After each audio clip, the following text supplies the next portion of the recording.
Hunter Biden's laptop contained Defense Department encryption keys. I mean, the plot thickens. I mean, this has to be some type of law or something. I don't know. We'll look into this. But before we get started, go ahead and hit that like button. Share this out so we can get this information out. Subscribe if you're not already a subscriber, and hit that alarm bell so you know when I put out new stuff. Also, check out my link tree.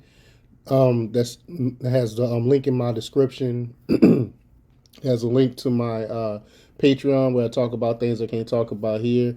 Also has a link to my mental health coaching and consultation where you can schedule a mental health consultation where I teach you coping skills and all types of stuff if you're going through any type of mental health issues and you're struggling and you think you might need some help. Also, check out my link in the description for my merch store where I have Let's Go Brandon t-shirts, I Will Not Comply t-shirts, all types of t-shirts, so check those out. All right, let's talk about the news. Old Joe Biden's chip off the old block, Hunter Biden, has been many things.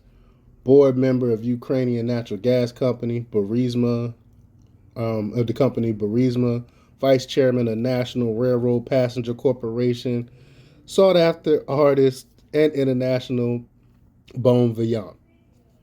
But he has never been known to have served in the Department of Defense.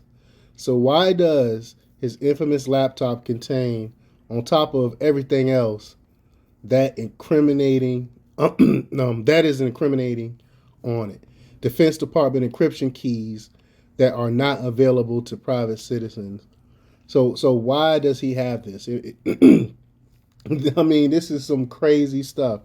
But Sam Faddis, a retired CIA operations officer who served in the Near East and South Asia, disclosed on Sunday that the ongoing analysis of the hard drive of Hunter Biden's laptop revealed that Defense Department encryption keys, and this, I'm sorry, that Hunter Biden's laptop revealed the Defense Department's encryption keys, and this was not an insignificant find. The keys allow access to DoD email accounts and databases. I mean, that is crazy. How did he end up with something like that? As is, and mind you, this guy is a known crackhead, and he has Defense Department encryption keys on his laptop. It's just I have no. Why would he have it? There's no reason for him to have it. As is characteristic of Hunter Biden from what we know of him already, he didn't just dabble, he went all in. The exact number of these keys is still unknown. There may be dozens.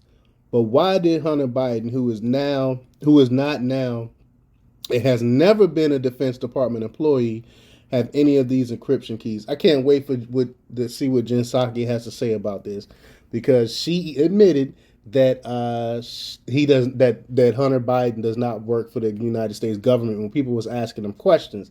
So now, since he has government encryption keys, I want to know what Jen Psaki has to say about this.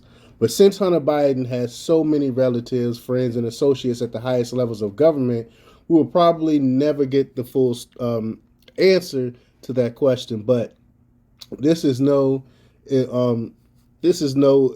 innocuous oversight. Faddis explains that the keys are known more formally as root encryption certificates. Some of them appear to have unusually long expiration dates, with many lasting 20 years or more. Such keys should not be present on a personal laptop of any kind, and there is no known reason that Hunter Biden would be in possession of them all. No known reason, but Hunter Biden is a man with connections. He probably sold these keys, with the ties he has with China and Russia and Ukraine. He probably was selling these keys. That's the only reason why they would be on his laptop. But those connections are for the most part still in power, and they have demonstrated that they're more interested in seeing this revelation go away than they are in finding out why Hunter and the encryption, why Hunter had the encryption keys.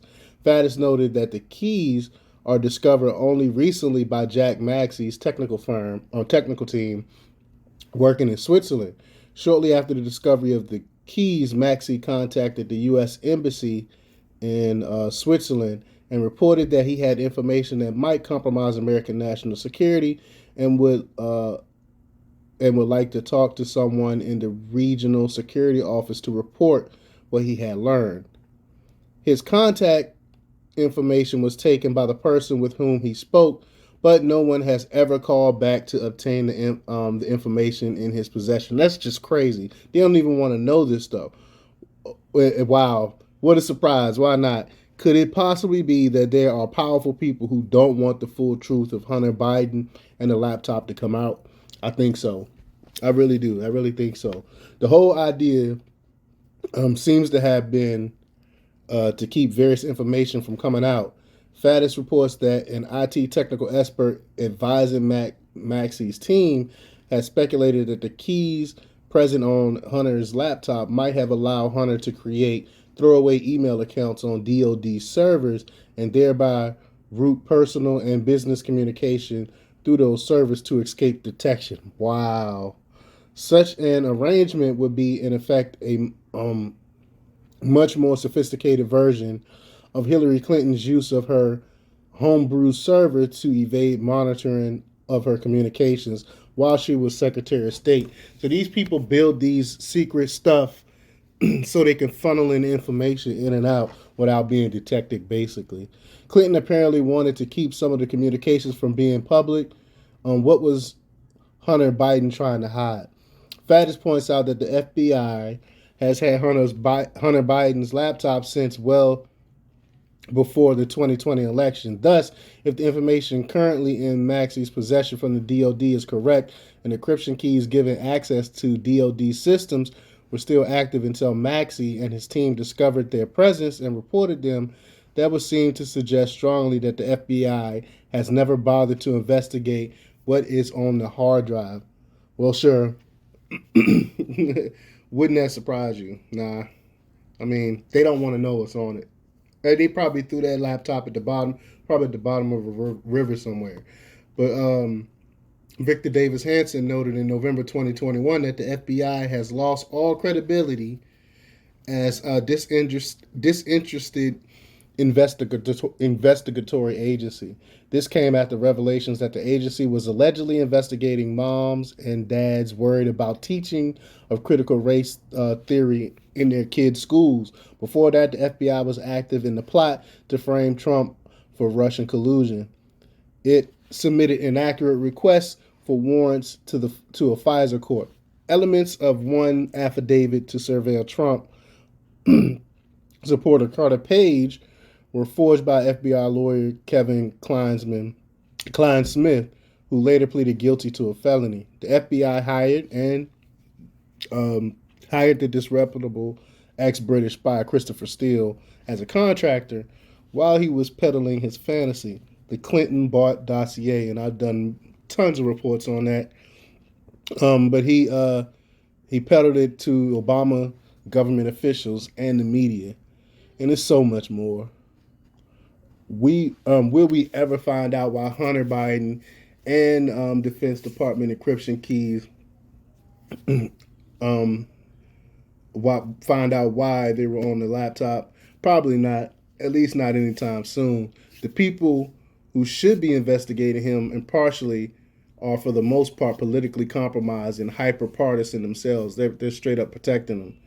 But this revelation is just one more indication of how broad and deep the corruption is in Washington. If this corrupt cabal is swept out in 2022, we may have a chance of finding out just how corrupt it really has been. But I mean, I won't hold my breath because it's too deep. It's too many bureaucrats. The deep state is too big. They all have to go, and I don't foresee that happening. But let me know what you think. Leave your comments down below. Like, share, and subscribe, and check out democrepublics.com for the latest in news. Until next time, peace.